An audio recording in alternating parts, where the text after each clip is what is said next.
Thank you very much. Wonderful coming in here. Thank you very much for that, Brian, and welcome everybody here today. Thank you all for being with us. We're here in front of now the Garden Studio stage, in front of the Polaris screens here. Today we're going to discuss how the high contrast ratio, the HSP and color gamut on these HDR screens, when integrated with DCC and a DX controlled LX rig and fast GPU, can create ICV effects which perfectly blend to the eye. And from there we'll look at how these tracking markers on the ceiling there triangulate our camera position to drive the inner frustum. And to start with a smart MAR, that's it, 30 seconds, guys. 30 seconds, and you've already switched off. You have no idea what we're talking about. 30 seconds is how short our attention span is at the moment. It used to be 60 before the pandemic. It's down to 30 now. And I've been to so many of these. I've hosted a few of these. You might even seen me do exactly that because you're given such a short space of time to do this. Well, today's designed to be a bit different. Today we're going to slow it all down a bit and kind of sit with it a bit, trying to figure out some of the questions that I'm sure you've all still got about virtual production. We do these events and we leave and we go, yeah, that was good, I think it was good. And you get home and you go, what did you learn? You go, absolutely nothing, not a clue. Well, today's designed to be different. And in the spirit of us all slowing things down, getting to know each other a little bit, I think we've got a bit of a backlog of people here at the door that we might need to bring in. So if there are gaps, if you wouldn't mind shifting down away from the aisles a little bit and we can bring some more people in. Welcome. Just one person, just come in. Please do come in, please feel free to come in. And let this be an example of how the day's going to go. This isn't supposed to be a big song and dance. This isn't a big show. This is, again, a moment for us all to relax into this and chat a little bit about what we're doing here. And understand what the benefits are from a creative, technical, and budget perspective, and equally what the limitations may be. And how you can start to integrate your own creative process, your crew, or your studio into VP production, and where you start with that. That's what we're here to do today, and we've got some incredible speakers. We've got some people... So we're going to sit down with VP's potential limitations, processes and workflows and discuss them with some of the industry's market leaders and top VP users, I suppose. It makes it sound like a street jog if you call it VP users, but I promise you, some of them are almost that hooked with it, I find. You're going to meet them all here today. Let's break down what we're going to do with the day. I've got a thing in my pocket here that controls the screen. Check this out. Perfect. Here's what the day is. You've seen the registration, but I'll break it down into chunks because it's much simpler than it looks there.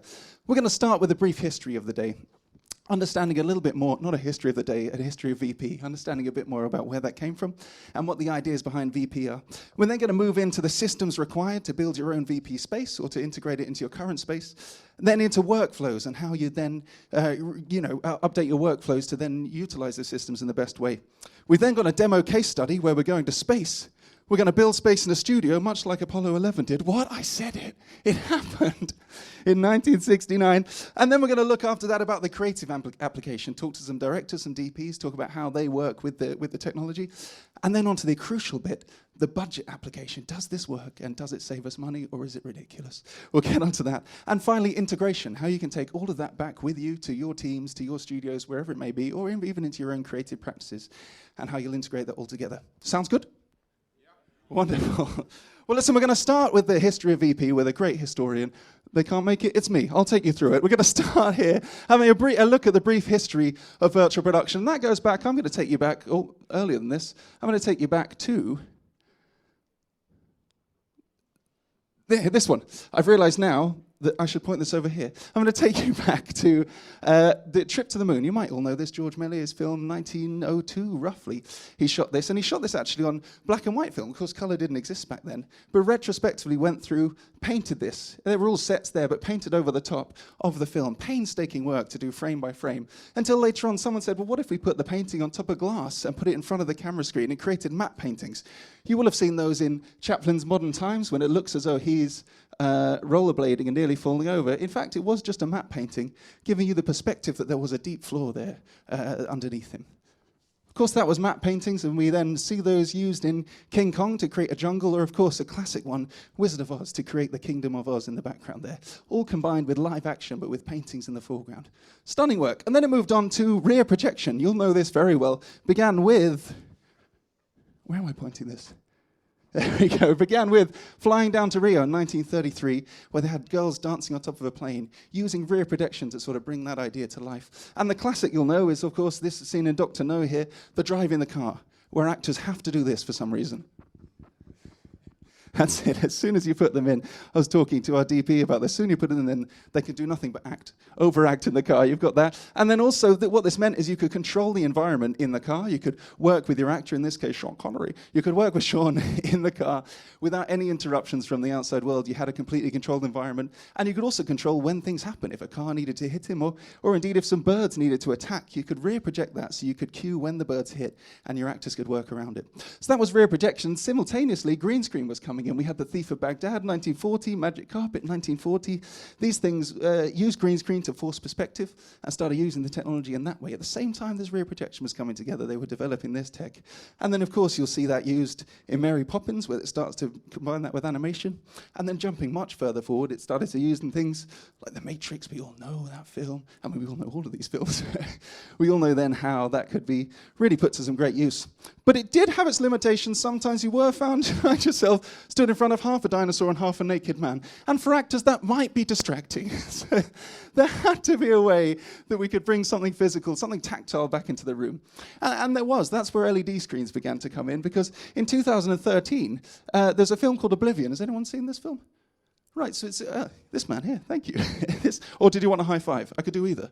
No, or both, all right, here we go. All right, so in 2013, they had a whole apartment space station built in the clouds. And they built this thing, and as you can see, it was quite reflective, and they knew that there would be spill from the green screen. They knew they wanted that reflection to come up into that environment.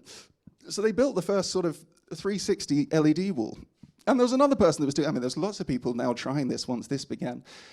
They were trying it in Han Solo with Ron Howard. They were trying lots of other things. You were trying it?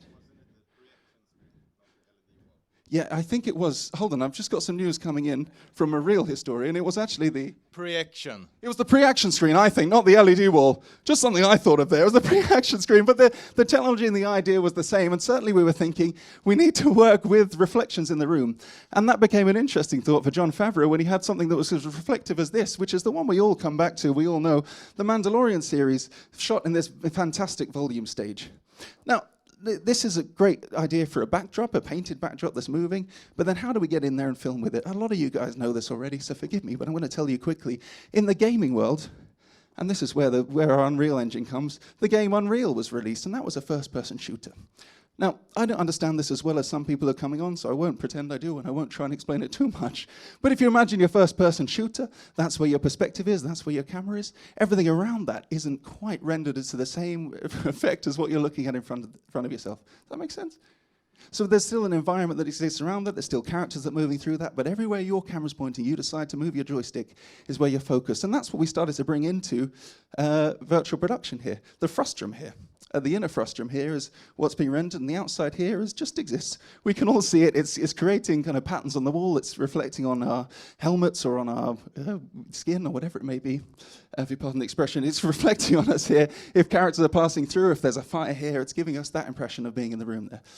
And so then that could be used then to create action sequences. Now, like I say, I don't want to step too much into that because we're about to come onto that now, so I'm going to leave it there. But that is the history of VP. All right.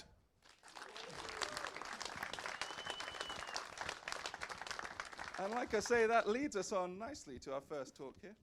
I didn't use any of these. Let me come onto here. Leads us on to our first talk here.